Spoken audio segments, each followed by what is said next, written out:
یہ مرکز المعارف علم و فن کی وہ کتاب ہے کہ جس میں عہد نو کے ہر سوال کا جواب ہے. یہ مرکز المعارف علم و فن کی وہ کتاب ہے کہ جس میں عہد نو کے ہر سوال کا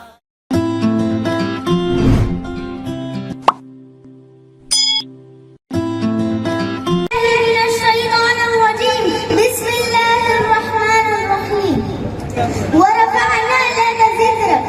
محترم حاضرین جلسہ، اساتذہ کرام اور میرے عزیز ساتھیوں، السلام علیکم ورحمۃ اللہ وبرکاتہ.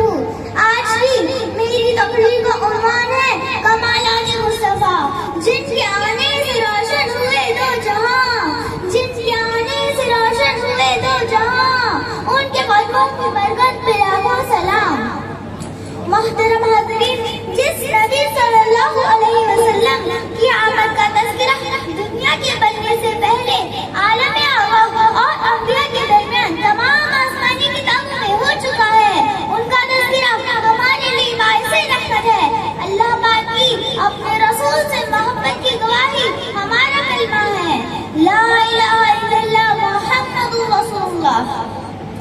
شاعر کہتا ہے، جہاں تاریخ تھا ظلمت کدا تھا سخت کالا تھا، جہاں تاریخ تھا ظلمت کدا تھا سخت کالا تھا، نبی کی آمد بھی قیامت تھی گھر گھر اجالا تھا. سامعین کرام، اللہ تعالیٰ نے اپنے پیارے نبی اکرم صلی اللہ علیہ وسلم کا قرآن کریم میں اس طرح ذکر فرمایا ہے، اطیعوا اللہ واطیعوا الرسول. اس کا ترجمہ یہ ہے کہ اللہ کی اطاعت کرو اور اس کے رسول کی اطاعت کرو.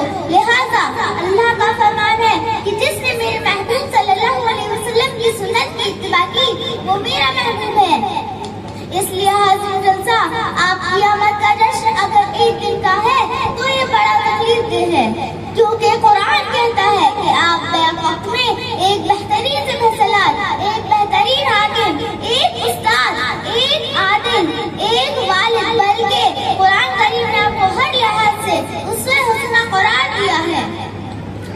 شرم تو اس بات کی ہے کہ آج ہم نے اپنا رول ماڈل کسی اداکار یا کسی بڑے سیلیبریٹی کو بنا لیا ہے، لیکن اللہ تعالیٰ نے اپنے پیارے نبی اکرم صلی اللہ علیہ وسلم کا تذکرہ قرآن کریم میں اس طرح فرمایا ہے، وَرَفَعْنَا لَكَ ذِكْرَكَ، کہ ہم نے آپ کا ذکر سب سے اونچا کیا ہے. نگاہ عشق مستی میں وہی اول وہی آخر، نگاہ عشق مستی میں وہی اول وہی آخر، وہی قرآن وہی فرقان وہی یاسین وہی طٰہٰ. سبحان اللہ.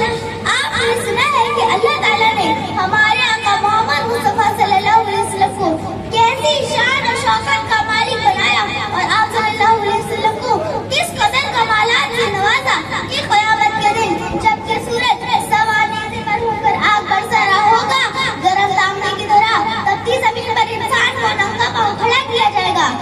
آدمی اپنے بہن بھائی ماں باپ بیوی بچوں سے بھاگتا پھر رہا ہوگا. جس دن ہر کسی کو اپنی ہی پڑی ہوگی اور گناہگار اپنے پسینے میں ڈبکیاں کھا رہے ہوں گے، ایسے مشکل دن میں رحیم و کریم آقا محمد مصطفیٰ صلی اللہ علیہ وسلم گناہگار امت کو عذاب دوزخ سے بچانے کے لیے بے چین ہوں گے، اور وہ اللہ تعالیٰ کی بارگاہ میں مسلسل شفاعت امت کی اجازت طلب فرما رہے ہوں گے. پھر اللہ تعالیٰ اپنے محبوب صلی اللہ علیہ وسلم کو شفاعت کا اختیار عطا فرمائیں گے. آپ صلی اللہ علیہ وسلم اللہ کی عطا سے اپنے امتیوں کو شفاعت